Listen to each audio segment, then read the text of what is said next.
What up, everybody? What up, everybody? Let me get to the spot.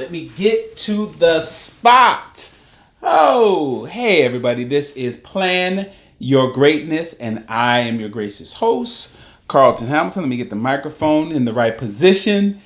All right, we're going to get right to it. Happy Thanksgiving. I'm actually doing this before I head on out. I made my mom's favorite famous potato salad, and I'm going to be heading up to some family and friends, and I'll probably take some photos later on and post them on Instagram and Facebook. But we're going to get right into it. The 10 rules of success, or the laws of success. All right. Andrew Carnegie came to the United States in about 1848. In about 53 years, by 1901, this dude was the richest person on the planet. Well, a little later after that, he ran into Napoleon Hill, Mr. Think and Grow Rich, Mr. Law of Success. All right, by 1937, he had written those two books, Think and Grow Rich and The Law of Success. And there's a lot of statistics that came out of that I'll probably get to a little bit later on. But that book was inspired by the initial interview that he had with Andrew Carnegie. Andrew Carnegie shared with him the 10 rules of success. From those 10 rules of success, anybody who's in that motivational space or self-help space have either heard of Think and Grow Rich or have read Think and Grow Rich.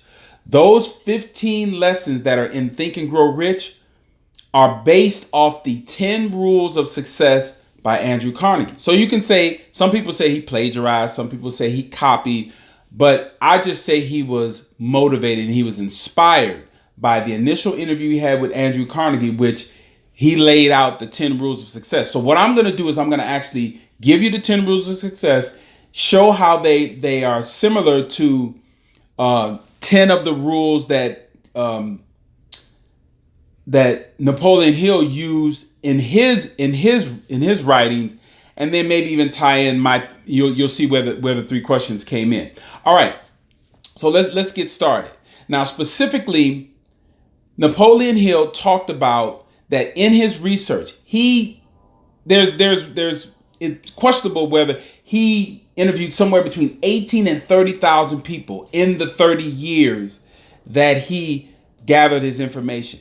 And with all of that data smashed together, he came out and said that 1 out of 20 people, that's like 5%, and I think it's even a little less. He says only 1 out of 20 people know who they are, know why they're here, know what they want to do, know why they want to do it, and they can see it in their mind's eye. Now, if you listen closely to that, that is where I derived my 3 questions. What do you want? Why do you want it? And can you see it? He didn't say it exactly, but his data came together and said 1 out of every 20 people really know what they want to do. That's why we can look at how basically 5 or 10% of the world controls everything. All right, so let's get to the 10 rules of success in order of importance, because they match Andrew Carnegie's order and they match Napoleon Hill's order throughout his 1 through 15 and Andrew Carnegie's 1 through 10. Okay, so we're going to move through them quickly. Number 1 is define your purpose. So the ones that I say first are Carnegie's, and then the second one will be Napoleon Hill. So number 1 is define your purpose. That's equivalent to number 1 of Napoleon Hill's, where he says define your purpose. And specifically, he said plan and then start now. So don't waste any time. Number 2 is mastermind alliance. Napoleon Hill said in his introduction, the mastermind. And what that means is go find people who do not have your similar skill set. Because Jerry Krause, if you remember the Bulls run, Michael Jordan, Scottie Pippen, Michael had no say-so really in those decisions. It was all orchestrated by Jerry Krause picking all the players. And so Jerry Krause said that if I find somebody in my organization that thinks like me, I get rid of them. So find the people that don't have your skill set that actually can enhance what you have. And the bigger the group that you have of people that do not have your skills, that have something that you don't have a sharp skill set at, you will build your team and your mastermind alliance. All right. Number 3 is go the extra mile. That is equivalent to number 8 of Napoleon Hill, which is the habit of doing more than what you're paid for. And I call that working for the universe. And what I mean is do more than you have to. And then that allows you to go in and ask your bosses for raises, promotions, and you create what Napoleon Hill says, a universal obligation. But first, where people drop the ball is they are unwilling to do more on their job, and then they start bitching and moaning and asking for more. That was like when I saw these people outside of Walmart and they had these signs, we want more pay, we want more pay, minimum wage should be 15. Why? You're doing a job that pretty soon is going to be, in a machine. And you can see that now. You see that you go into Walmart. Walmart has more self-checkout things than any other store. They are basically saying, we are eliminating you every way that we can. The only thing that they have right now are the shelf stockers. And I'm telling you, that's coming soon. There's going to be a machine. They're going to start doing that stuff too. Just eliminating that whole part of the process. Okay. So you don't look for jobs that can be easily replaced. You try to create something. Like me speaking, nobody can replace that. I'm the only one that can do this. All right. So number 4 is applied faith. And Napoleon Hill calls it self-confidence. That's number 2, self-confidence. See how high it is up on the list? Self-confidence. And what he specifically talks about, it says, believe in yourself, believe in your purpose, and act with confidence. Number 5, it is personal initiative. And that's number 4 in Napoleon Hill's book, where he says initiative and leadership. And basically it comes down to do what you are supposed to do without being told. Basically just self-regulating. All right. Number 6 is indulge in your imagination. That comes to that is equivalent to Napoleon Hill's number 5, which is imagination. And you've heard me talk extensively about that. Operate from your imagination as opposed to your memory, because your memory is just a closet full of everything that you've seen, done, already know. Your imagination is everything that is possible.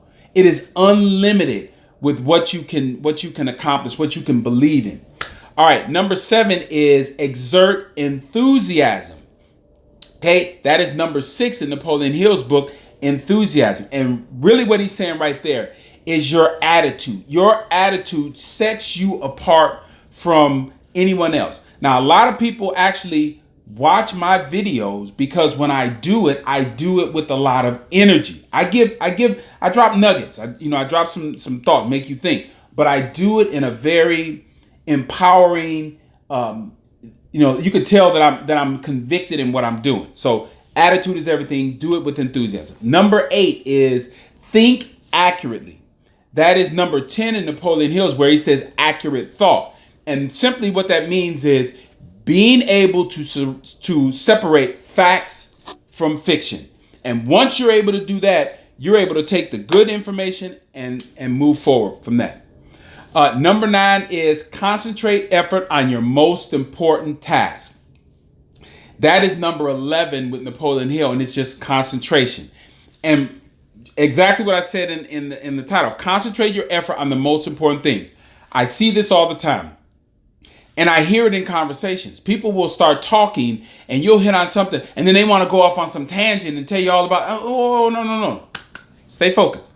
Stay focused. There are so many distractions nowadays. And I would say today's time is the most challenging as far as staying focused. All right. Number 10 is profit from adversity. And this is in Napoleon Hill's chapter 13.